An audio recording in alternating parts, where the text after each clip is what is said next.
Folks, welcome back to another video here on the Washington Football Maniacs YouTube channel. My name is Greg, along with Brandon Scott, and this channel is dedicated to the Washington Commanders. Soon, folks, soon to be one of the best franchises in the league. If Adam Peters has anything to do with it, I know you guys are out there just applauding right now as you're hearing that. If you're down with that, make sure you have subscribed to this channel. When you do, also make sure you have hit that notification bell so you will never miss another video release. So, of course, it only took Josh Harris, I'm sorry, brain fart here. It only took Josh Harris about 4 days to land Adam Peters. What have we been hearing from Josh Harris, Brandon? We've been hearing him say, we're going to go through this thoroughly, but rapidly. And he didn't lie to us. He did. Soon after Ron Rivera was fired, he had hired two consultants, two big-name consultants to help him in his GM search. And I was saying this on this channel too. I was like, I would not be surprised if by the end of this week we get a new GM. And certainly that's what happened. By the end of last week, Adam Peters was the next general manager for the Washington Commanders. So, folks, this video, we're going to be sharing our reactions to the presser that Adam Peters had yesterday and some of the things that he said. And a lot of good things, a lot of things that he said that we can say amen, brother, to, because it's stuff that probably a lot of us have been saying for years that the Washington franchise needs to do, and that he's going to be bringing to this franchise to certainly build it and make it successful. So, Brandon, you heard the presser. I heard the presser. Whether if we watch the replay or the live version, a lot of good things coming out of Adam Peters' mouth. One thing that I really liked what he said. Well, I liked several things he said. One thing I really liked what he said is, like, I belong here. You know, I was made to come here. I belong here. The one other thing was that when he addressed the owner, he said Josh. He didn't say, you know, in the past it was Mr. Snyder. Oh, yeah. You know, don't look at me in the eyes. You know, don't look at me directly. It was Josh. They're like, you know, they're like buddies, it feels like. Yeah. And whenever there was any questions that were directed toward Josh, Josh would be like, Adam, what do you think about this? But the biggest thing that I liked coming out of Adam's mouth was, you know, how do you plan on rebuilding this roster? He said, I plan on rebuilding this roster using the draft primarily and then to supplement with free agency. And that's where I think we can all, can we get an amen on that, right, brother, right? Amen. Amen. So what are your thoughts on what you heard from Adam Peters yesterday? I mean, that's funny that you said that, because that was like that was my number one quote. Because I'll say this before I get into the quote, man. Josh Harris has definitely done a great job of building a type of culture within his organization relatively quickly, where, you know, he's easy to talk to, he's easy to approach, you know, a family environment, you know, definitely trying to get as many minds in the room as possible. He's taking a very intelligent approach. Adam Peters, very likable. I mean, if you see his demeanor, family man, you know, he's definitely got his right hit on the shoulder. So he's definitely, to me, he's my number one choice for general manager, and the shows. He definitely is very excited to start work here in DC. But I mean, like you said, Greg, that quote really rung true to me, because building through the draft and supplementing through free agency, which kind of leads into the next point, which is building a sustainable winner. You know, he's not trying to build a team where, you know, they cap off in 5 years and then you're trying to rebuild again. No, he's trying to build a team where you're competitive for 10, 15, hopefully 20 years plus. And the big reason for that is, I mean, if you look at one of his previous stops, New England. So, you know, he definitely has been with an organization where they've had a long-term success. If you look at the Belichick, Tom Brady era, that was a long-term project. I mean, they were a sustainable winner for a long time. till this year, obviously. So um, that rung true to me. You know, he definitely wants to build a team that they're going to be good for the next 20 years. That's what we want to hear. You know what I mean? Sustainable with success.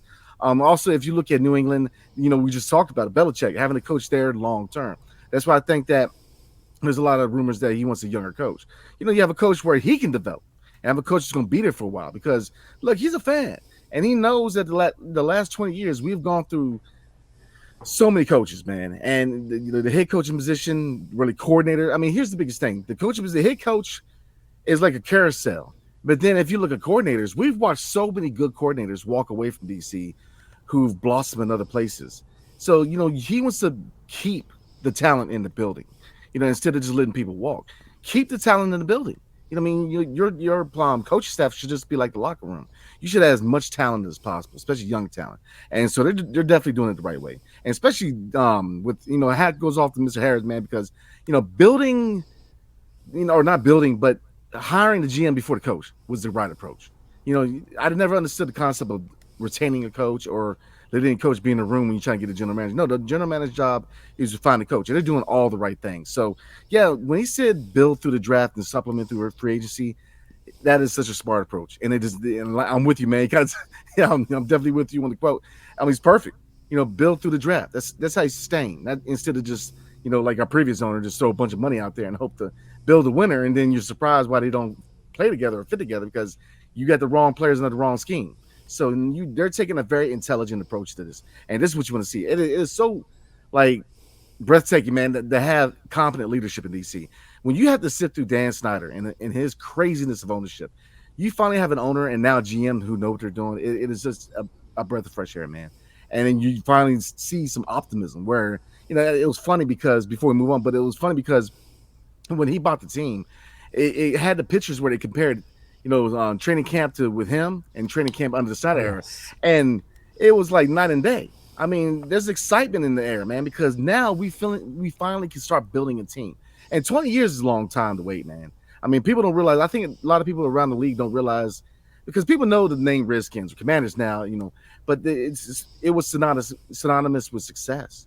And then, you know, the Snyder era, man, 20 years is a long time to sit through mediocrity. And now you finally have a competent ownership and now front office. So very excited, man. I'm very excited to see what he can do with DC. You know, what else excites me is the fact that everybody is trying to be on the same page. Yeah. Everybody's going to be rowing the boat all in the same direction. The other thing that kind of popped into my mind, something that he mentioned, because, you know, of course, people were asking him as far as the current roster, asking him as far as the quarterback situation, you know, what are your thoughts on this or that? And, of course, he wasn't going to give a direct answer. I mean, why would he? But what he did say, which really impressed me, is he said that I'm going to allow R&D and analytics. We're going to use all of that to determine the best moves. That shows you that he is on the same page with Eugene Shin, with Josh Harris, you know, the whole analytics thing. So, you know, he's not going to be against any of that. He's a big believer in using analytics to determine the best moves. So they're all on the same page with that. They're probably also going to determine the head coaching hire based on analytics as well. Although we all kind of feel like from the reports and everything like that, that Ben Johnson is certainly the leading candidate. Ben Johnson is probably the leading candidate for a lot of folks, for a lot of teams anyway, right? But I feel like in Washington right now, he is probably the leading candidate. And hopefully the analytics will back that up as well. Certainly, though, you know, folks could probably make the case for Jim Harbaugh maybe. But I'm just overall, you know, I'm excited. Sitting there watching the presser, I just get a sense that it's all coming together. Like you feel like the adults have finally arrived home after 20 plus years. Yeah. And, you know, the educated people are finally starting to take over a franchise that has needed this for almost 30 years. Yeah. And I don't think it's going to take him very long. Now, so one thing he did mention, he's like, I'm going to work tirelessly to rebuild this thing. You want to see results quickly.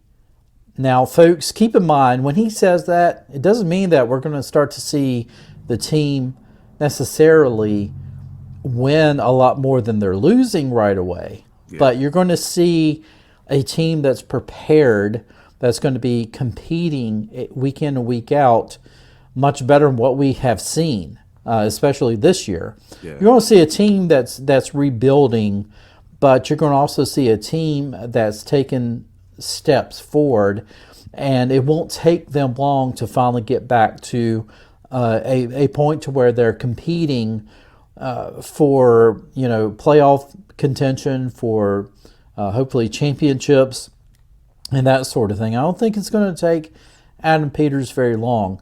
And the thing is, there's not going to be any roadblocks for him at this point. There's not going to be Dan Snyder would rather us draft this guy. That's no longer a part of Washington's equation anymore. Everybody is going to be on the same page.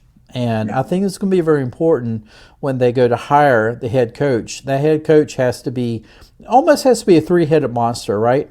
The owner, the general manager, and the head coach all have to be on the same page.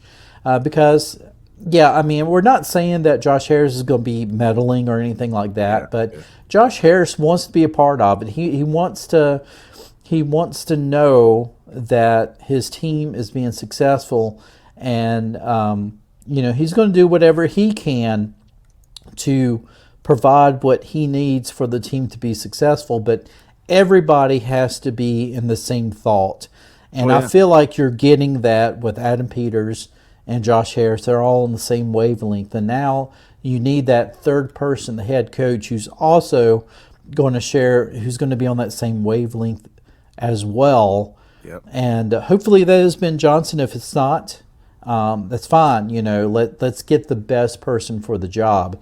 But it's funny. I mean, it goes to show you how starved that us Washington fans are, that we get so excited over a general manager hire.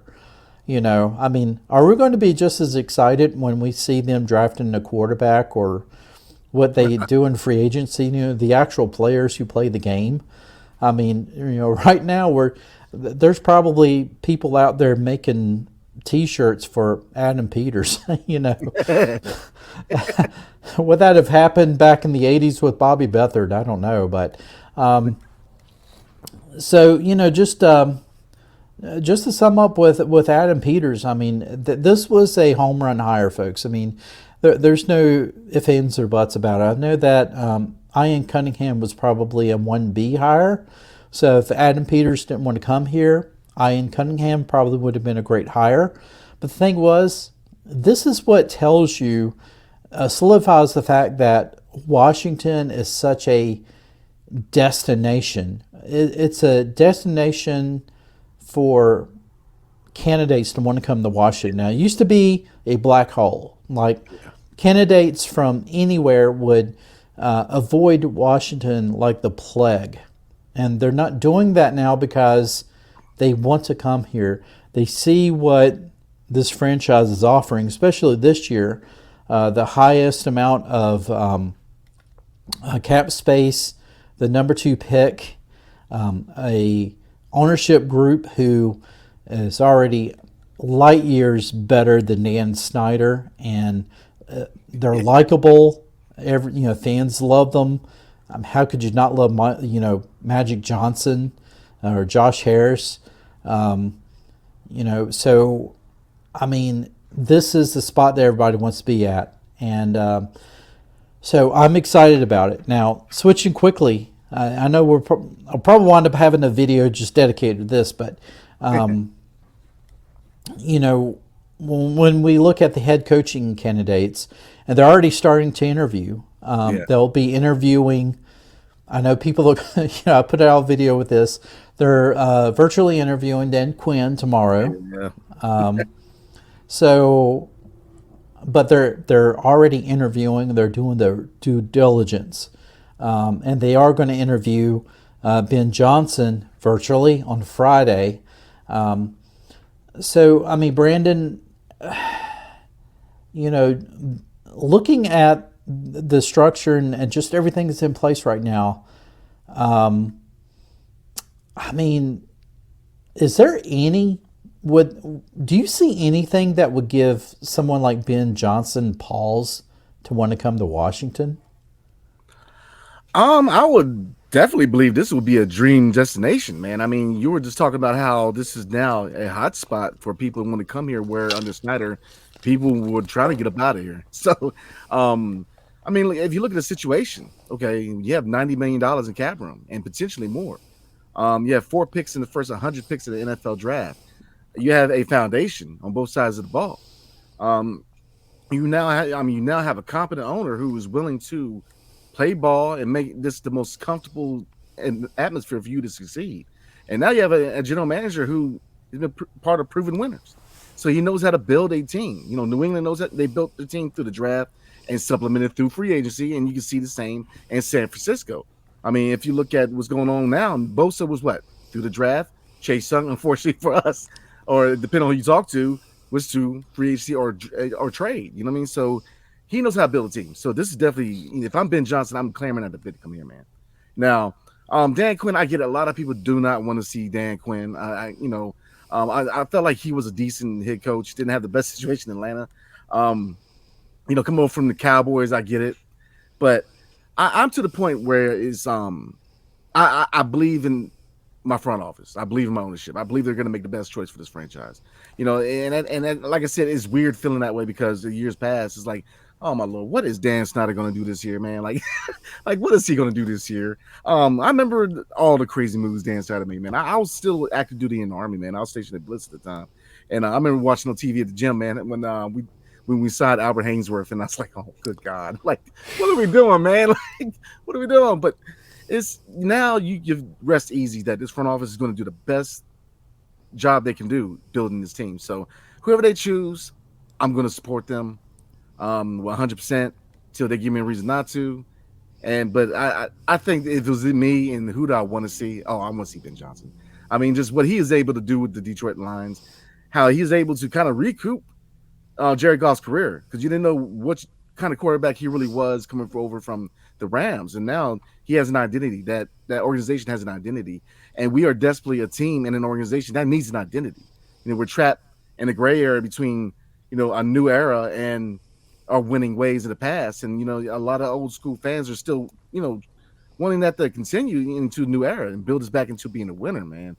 Whereas a lot of the younger people are just all we know, daggone Dan Snyder. So we want to see a winner. So everybody wants to see a winner, and they're doing all the right things. And it's very exciting as a fan. It's very exciting because you see progress. And again, under the last ownership, progress was rarely seen. So very excited, Greg. Yeah. I echo what you're saying. I'm very excited as well.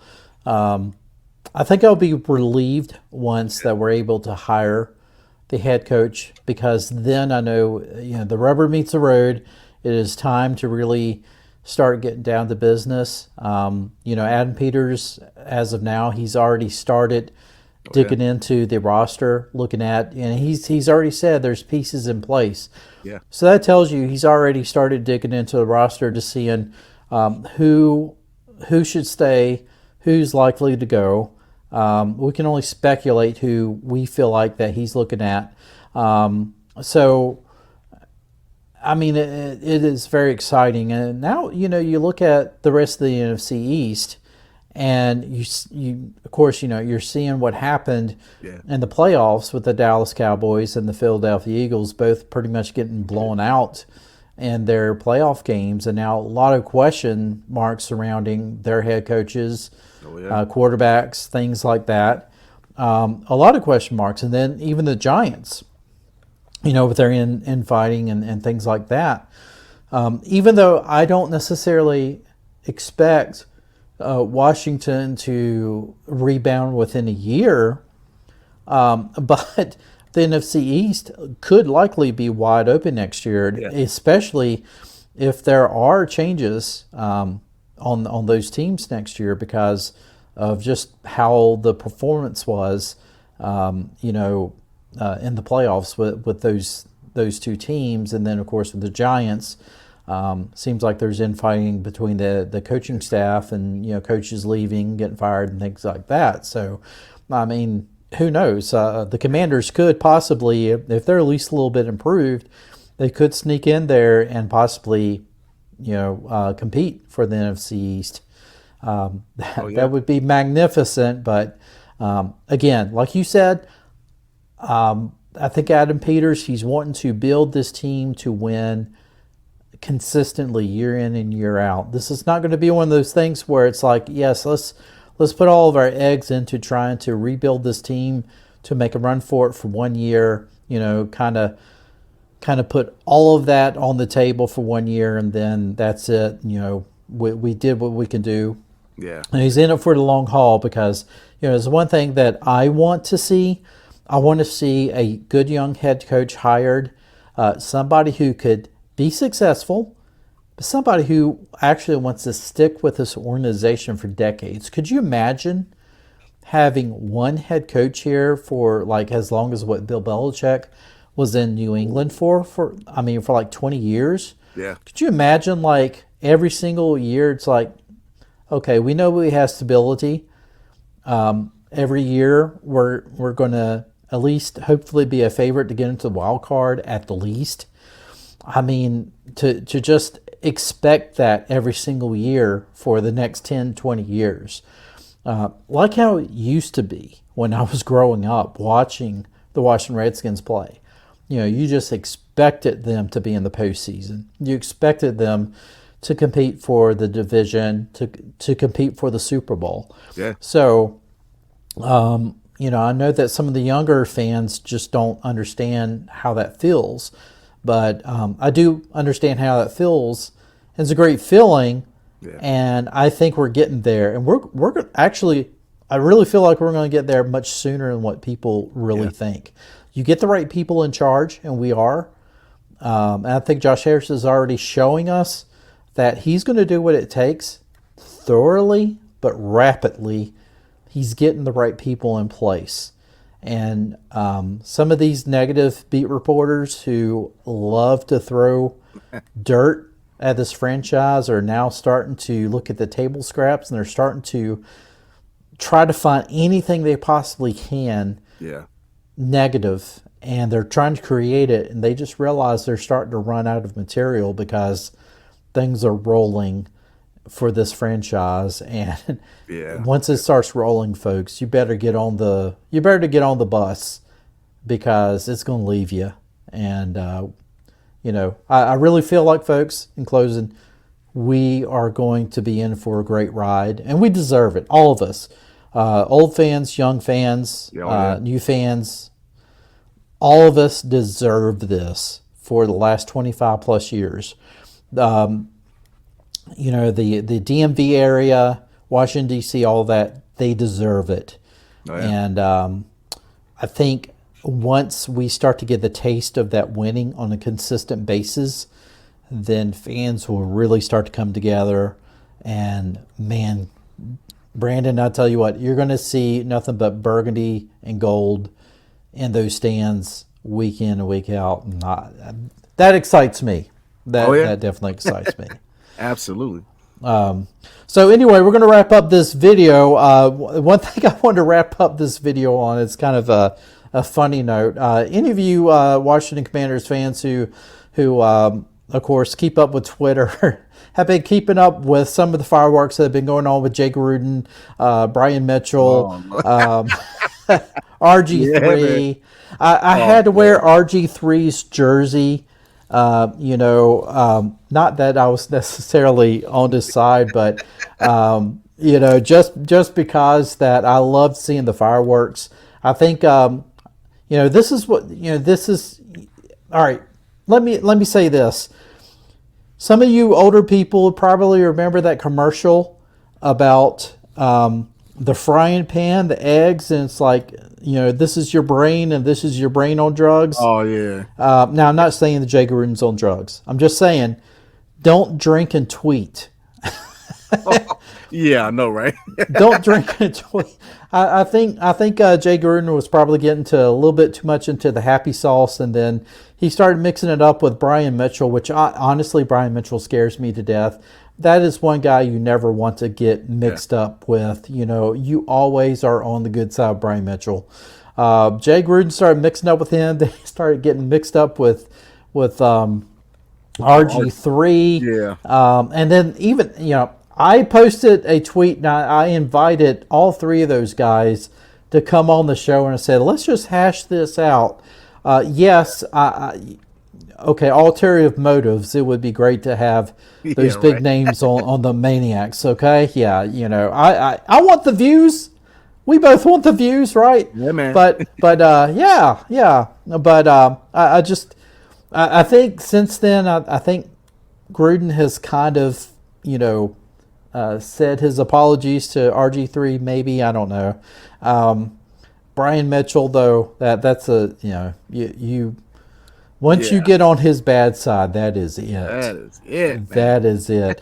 But I just had to point that out. I just thought it was a funny thing, and I'm glad I got to witness that. But I just want to throw this out: Brian Mitchell, RG3, Jay Gruden. Anytime any of you guys feel like you need a neutral place to hash this stuff out, come on the Washington Maniacs. It's okay. We are not expecting anything from you guys. Just come on, hash it out.